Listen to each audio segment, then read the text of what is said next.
Allahu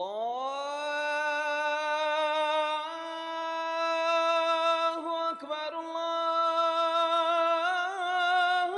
Akbar, Allahu Akbar, Allahu Akbar.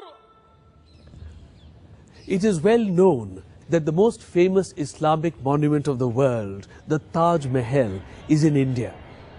What is not equally well known is that the second oldest mosque in the world is also in India, in Kerala. In fact, India has a vast and rich architectural heritage of Islam, from Kerala in the south till Kashmir in the north, from Tripura in the east till Gujarat in the west. With the advent of Islam, Arab traders became the carriers of the new faith.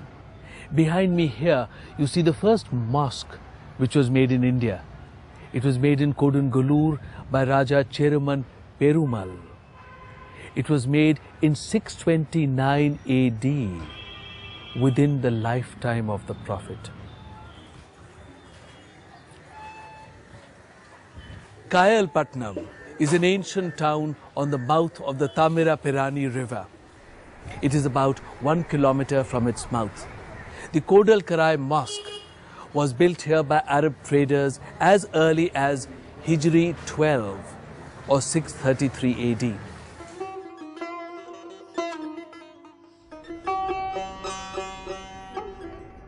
Quwwatul Islam was the first mosque built by Muslims soon after the conquest of Delhi.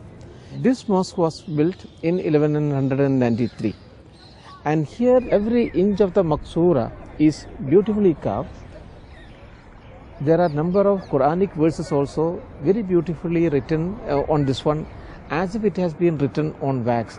Some of the medieval writers have used this word, that it is so beautifully done that it appears that it has been done on wax. On stones it was not possible.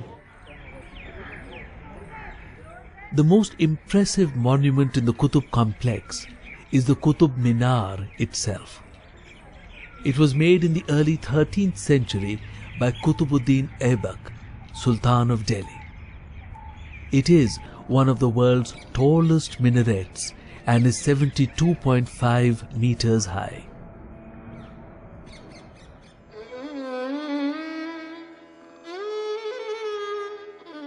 In the meantime, Islamic influences continued to grow further south in the Deccan. The end of the 15th century saw the establishment of 5 sultanates in the Deccan. These were Ahmednagar, Bijapur, Golconda, Bidar and Berar. The Sultan of Bijapur was a descendant of the Ottoman dynasty of Istanbul. The Sultan of Golconda was a Turkman prince who had taken refuge in India. The sultans were followers of the Shia sect of Islam and were close allies of the Safavid rulers of Iran. In India, the Deccan became the greatest center of Arabic learning and literature.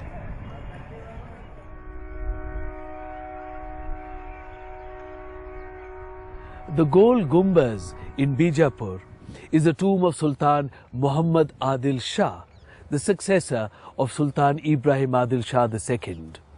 Muhammad ruled in Bijapur from 1627 to 1657 AD.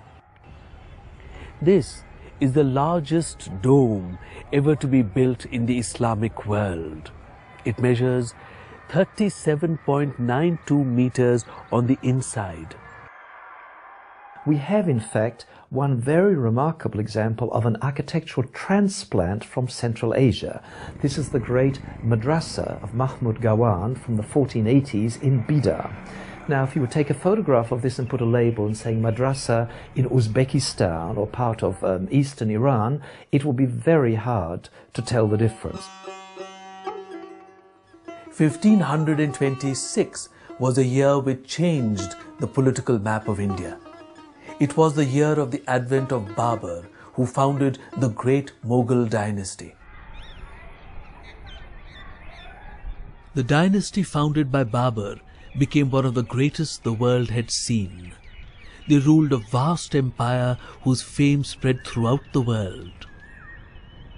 Humayun's tomb, which might be considered the first great imperial masterpiece of the new dynasty, sponsored by the 20-year-old Akbar in memory of his father, is very much related to the previous architecture of Delhi.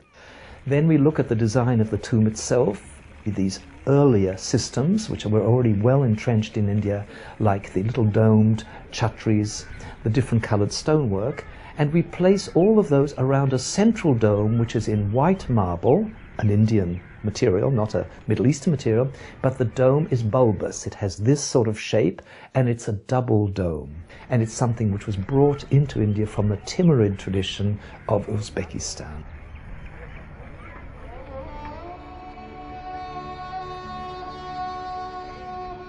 Agra was the imperial capital of Akbar in the mid-16th century. The fort here was one of the most powerful of North India since early times. In 1565, Emperor Akbar ordered the reconstruction of this fort. The fort has palaces of Emperor Akbar, Jahangir and Shah Jahan. The most prominent amongst all the structures are the white marble buildings of Shah Jahan. In 1571, Emperor Akbar decided to build a new capital city. A magnificent city was built at a site not very far from the previous capital at Agra. It was called Fatehpur Sikri.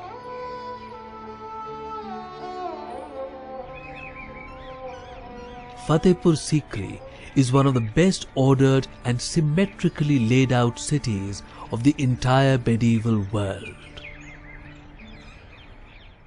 The world's best known tomb stands testimony to a timeless love story.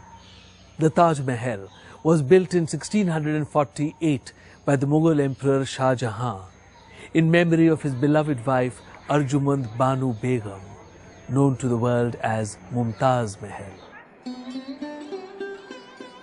The construction of the Taj Mahal was a stupendous engineering feat. It is built of marble and finely inlaid with semi-precious stones. 20,000 workers and master craftsmen labored for 17 years to erect this magnificent edifice. In the mid-17th century, the Mughal Emperor Shah Jahan built a new imperial capital at Delhi. He made his palace inside the great Red Fort, which he built on the banks of the Yamuna River. The Diwan-e Aam, or the Hall of Public Audience, is where the emperor would hear petitions of the common people. The Diwan-e Khas is the Hall of Private Audience. These structures are among the glories of the Red Fort.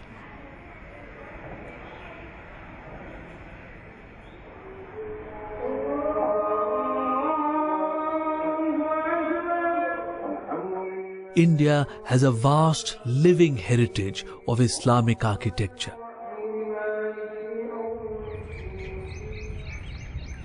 These monuments are a great treasure of India's culture, and many of them are recognized as World Heritage Monuments. We see in these the confluence of local talent with inspirations from Iran, Arabia and Central Asia.